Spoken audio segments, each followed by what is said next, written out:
दिनेशची मला आठवण यासाठी येते, ज्या तालुक्याचा इतिहास फोडाफाडीचा निवडणुकीमध्ये राहिला की अनेक लोक इकडे गेले तिकडे गेले, यामधल्या काही कालावधीमध्ये मला आठवतं पंचायत समितीच्या सभापतीची निवडणूक होती.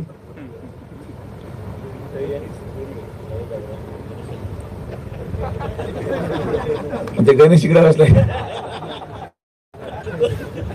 आणि तेव्हा सभापती करायचा होता. त्या निवडणुकीमध्ये दिनेश निवडून आला होता आणि मग मी दिनेशला बोललो, म्हटलं यार बाबा आपला काही फार ओळख नाही, एक मतावर सगळा खेळ आहे, तू लोणीलाच थांब. तो म्हणाला मी डाळिंबाला औषध मारून येतो, मला शेताला जायचंय. मी म्हटलं हा काय गडी, एकदा गेला इथून का परत येत नाही. पण तरी सुद्धा एक विश्वासार्थेने आपण त्याला जाऊ दिलं की जा बाबा तू तुझी शेती कर.